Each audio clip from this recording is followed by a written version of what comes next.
বাংলাদেশ দেখিয়ে দিল, সৌম্য সরকার ও সাইফ হাসান দেখিয়ে দিলেন। মিরপুর শেরেবাংলা জাতীয় স্টেডিয়ামের কালোমাটির উইকেটও দেখিয়ে দিল। আর এই সবকিছুর যোগফল হচ্ছে ওয়েস্ট ইন্ডিজের বিপক্ষে ওয়ানডে সিরিজের থার্ড যে ম্যাচ, যেটা সিরিজ নির্ধারণী, সেইখানটাতে বাংলাদেশের 179 রানের বিশাল ব্যবধানে জয়। রানের হিসেবে ওয়ানডেতে যেটা আমাদের দ্বিতীয় বৃহত্তম। প্রথম দুইটা ম্যাচ আমরা যেভাবে খেলেছি, যে অবস্থাতে খেলেছি, সেই জায়গা থেকে স্পেশালি সেকেন্ড ম্যাচে আমাদের ওই পরাজয়টা, স্পেশালি সুপার ওভারে গিয়ে আমাদের পরাজয়টা, তারপরে থার্ড ম্যাচে যে বাংলাদেশ বাউন্স ব্যাক করলো, এইরকম একটা বিধ্বংসী বিস্ফোরক জয় পেল, সেটা শুধুমাত্র 2027 বিশ্বকাপে বাংলাদেশের ডিরেক্ট কোয়ালিফিকেশনের সম্ভাবনা আর একটু উজ্জ্বল করেনি, বরং টিম হিসাবে এই বাংলাদেশ দলকে, মেহেদী হাসান মিরাজের বাংলাদেশ দলকে অনেক বেশি আত্মবিশ্বাস দেবে নিঃসন্দেহে। সর্বশেষ 4টি ওয়ানডে সিরিজ বাংলাদেশ হেরেছে, সেইখান থেকে যখন আমরা এরকম একটা সিরিজ জিতবো সেকেন্ড ম্যাচে সুপার ওভারে হেরে যাওয়ার পরে, তখন বাংলাদেশ টিমকে অবশ্যই ক্রেডিট দিতে হবে, হিউজ ক্রেডিট দিতে হবে। এবং সেইখানটাতে বাংলাদেশের এই এত বড় ব্যবধানের জয়ে আসলে টার্নিং পয়েন্ট কোন জায়গাটাতে রয়েছে, সেইখানটাতেও ক্রেডিট দিতে হবে। দেখেন, দুইটা ভাগ করেন, স্পষ্ট ভাগ করেন। ধরেন বাংলাদেশের ইনিংসের প্রথম 25 ওভার, পরের 25 ওভার। প্রথম 25 ওভারে বাংলাদেশ বিনা উইকেটে 176 রান আমরা তুলে ফেলেছি। পরের 25 ওভারে আমরা 10 উইকেট নিয়ে ঢোকা সত্ত্বেও 8 উইকেট হারিয়ে মাত্র 120 রান যোগ করতে পেরেছি। আর ওয়েস্ট ইন্ডিজ তাদের পুরো ইনিংসে 30.1 ওভারে তারা 117 রান করে অল আউট হয়ে গিয়েছে। এখন বাংলাদেশের ব্যাটিং ইনিংস থেকে প্রথম 25 ওভার আপনি সরিয়ে ফেলেন, মানে আপনি বলতেই পারেন যে সরাবো কেন, সেটা তো অন্য আলোচনা, কিন্তু আমি বলছি যে জাস্ট শুধু ওই 25 ওভারটা বাদ দেন, তাহলে বাংলাদেশের ব্যাটিং ইনিংসের যে সেকেন্ড 25 ওভার এবং ওয়েস্ট ইন্ডিজের পুরো ব্যাটিং ইনিংস, বাংলাদেশ ওই 25 ওভারে 120 রান করেছে 8 উইকেটে, ওয়েস্ট ইন্ডিজ 30.1 ওভারে 117 রান করে অল আউট হয়ে গিয়েছে। অর্থাৎ এইখানে 55.1 ওভারে এই অংশটাতে খেলার, সেইখানটাতে কিন্তু 137 রান হয়েছে। ওভার প্রতি কিন্তু সেই 4.25 রান করেই আসলে হয়েছে।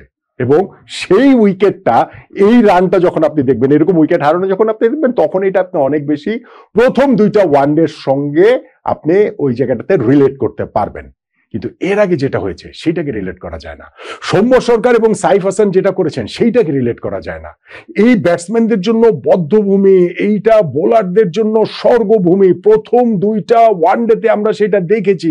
স্পিনাররা এই জায়গাটা থেকে কিরকম পারচেস পেয়েছেন। ওয়েস্ট ইন্ডিজ তো তাদের ওই যে এক ইনিংসে 50 ওভারই স্পিনার দিয়ে করিয়ে রেকর্ডটাই করে ফেলেছিল। ফলে দুটো দলে আজকের ম্যাচে যে অভিন্ন একাদশ নিয়ে খেলতে নেমেছে, সেটাতে খুব একটা সারপ্রাইজিং কোনো এলিমেন্ট ছিল না। পাশাপাশি আপনাকে এটা বলতেই হবে যে সাইফ এবং সৌম্য যে ব্যাটিং করেছেন সেইটাতে সারপ্রাইজিং অনেক এলিমেন্ট ছিল। তারা অ্যাটাকিং ক্রিকেট খেলেছেন এবং সেটার ফলটা তারা তুলে নিয়েছেন। এবং ওয়েস্ট ইন্ডিজ তাদের ওই ওপেনিং পার্টনারশিপ ইনিংসের প্রথম হাফে 25 ওভার পর্যন্ত তারা আসলে ভাঙতেই পারেনি। হ্যাঁ, হাফ চান্স কিছু তাদের এসেছিল, যেমন সাইফ হাসানের বিপক্ষে একবার একটা এলবিডব্লিউ দেওয়া হয়েছিল, তখন তিনি 28 রানে ছিলেন। তিনি ওটা রিভিউ নেওয়ার পর দেখা গেছে যে ব্যাটে একটা ফেইন টাচ হয়েছে, তিনি ওই জায়গাটাতে বেঁচে গেছেন।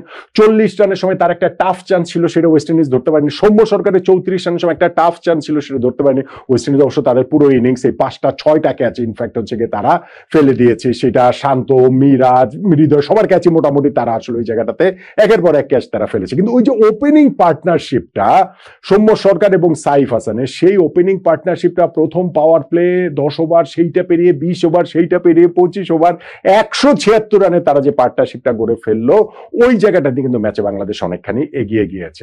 আনফরচুনেটলি এইখানটাতে সাইফ হাসান এবং সৌম্য সরকার দুজনের কেউ সেঞ্চুরিটা পাননি। দুজনই প্রবাবলি সেঞ্চুরিটা আসলে ডিজার্ভ করতেন।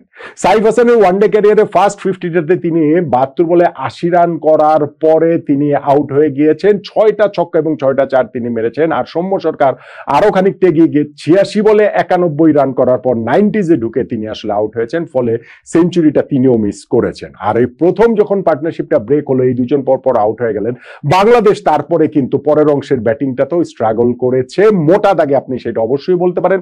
তাওহিদ হৃদয় তিনি 28 রান করতে 44 বল খেলেছেন, এবং আমি দেখছিলাম যে দর্শকরা ওই সময় যখন হৃদয় আউট হয়ে গেলেন, দর্শকরা আর কি উল্লাস ধ্বনি করছে।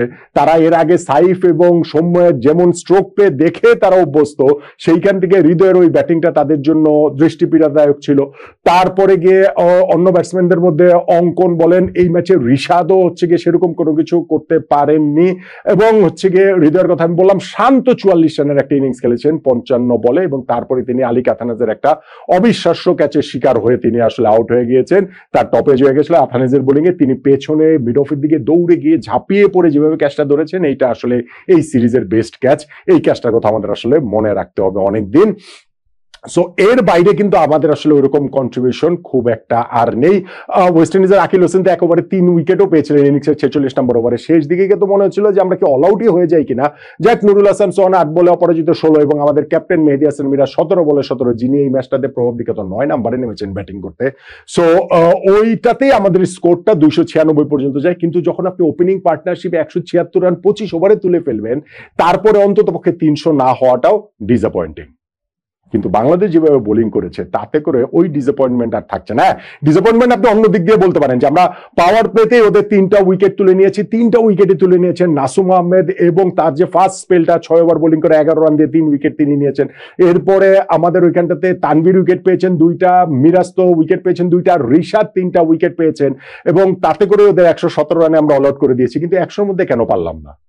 মানে আপনি চাইলেও বলতে পারেন 67 রানে ওদের আমরা 7 উইকেট তুলে ফেলেছিলাম, 97 রানে 9 উইকেট ফেলে দিয়েছিলাম, 100-র মধ্যে ওদের অল আউট করে দেওয়া সম্ভব ছিল। সেই ক্ষেত্রে আমরা আমাদের ওয়ানডে ইতিহাসে রানের হিসাবে সবচেয়ে বড় ব্যবধানে জয়টা পেতাম, সেটা হয়নি। কিন্তু স্টিল ওদেরকে 117 রানে যখন অল আউট করে দিয়েছি, মিরাজ একটা বিউটিফুল ডেলিভারিতে যখন ওইখানটাতে ওয়েস্ট ইন্ডিজের লাস্ট ব্যাটসম্যান আউট হয়ে গেলেন, এই জায়গাটা থেকে কিন্তু আমরা জয় পেয়ে গেছি 179 রান। আমাদের ইনিংসে ইন্টারেস্টিংলি ওয়েস্ট ইন্ডিজের ইনিংসে তারা কিন্তু আজকে ওই গ্রিপসকে দিয়ে, জাস্টিন গ্রিপসকে দিয়ে, পেসারকে দিয়ে বোলিং করিয়েছে, কিন্তু আমাদের ক্যাপ্টেন মেহেদী হাসান মিরাজ, আমরা যে 30.1 ওভারে ওদেরকে অল আউট করে দিলাম, সেইখানটাতে আমাদের যিনি পেসার মুস্তাফিজুর রহমান, তাকে দিয়ে কিন্তু 1 ওভারও আসলে করানো হয়নি। তাহলে এই যে ম্যাচটা যে জিতলাম, যেটা বাংলাদেশের কনটেক্সটে গুরুত্বপূর্ণ, 2027 বিশ্বকাপের কথা আমি বলছিলাম যে এই ম্যাচ জয়, সিরিজ জয়ের মাধ্যমে এখন কিন্তু আমরা র্যাঙ্কিং এ 10এই রয়ে গেলাম, ওয়েস্ট ইন্ডিজ 9এই রয়ে গেল, কিন্তু আমাদের রেটিং এর পয়েন্টের ব্যবধানটা কিন্তু একটু কমে এসেছে। আমাদের রেটিং এখন 76, ওয়েস্ট ইন্ডিজের 79, অর্থাৎ মাত্র 3 রেটিং পয়েন্টের ব্যবধান। এই ম্যাচটা হেরে গেলে সেটা 8 হয়ে যেত, আমাদের জন্য অনেক টাফ হয়ে যেত। ফলে 2027 বিশ্বকাপটা আবার সরাসরি কোয়ালিফাই করার একটা সম্ভাবনার জায়গাটা বাংলাদেশে তৈরি হলো, তার চেয়ে বেশি তৈরি হয়েছে আসলে টিম হিসাবে বাংলাদেশকে নতুন ভাবে আবার রিবিল্ড করার একটা সুযোগ। এরকম বিশাল ব্যবধানে ম্যাচ জয় এবং সিরিজ জয় বাংলাদেশকে এনে দিয়েছে। ম্যাচের টার্নিং পয়েন্ট কোনটাকে বলবেন? দেখুন, আমি আলোচনার শুরুতে একটা কথা বলেছিলাম যে আপনি বাংলাদেশের ব্যাটিং ইনিংসের পরের 25 ওভার এবং ওয়েস্ট ইন্ডিজের ব্যাটিং ইনিংসের পুরোটা 30.1 ওভার যে তারা ব্যাটিং করেছে, এই অংশটুকু যদি নেন, সেই অংশটুকু অ্যাবসলিউটলি প্রথম 2টা ওয়ানডের মতো। ডিফারেন্সটা কোন জায়গায়, পার্থক্যটা কোথায়? পার্থক্য হচ্ছে গিয়ে আমাদের ব্যাটিং ইনিংসের প্রথম 25 ওভার, যেই জায়গাটাতে আমাদের 2 ওপেনার 176 রানের পার্টনারশিপ তুলে ফেলেছে, এবং সেইটাই আমার কাছে মনে হয় এই ম্যাচ জয়ের বাংলাদেশের টার্নিং পয়েন্ট।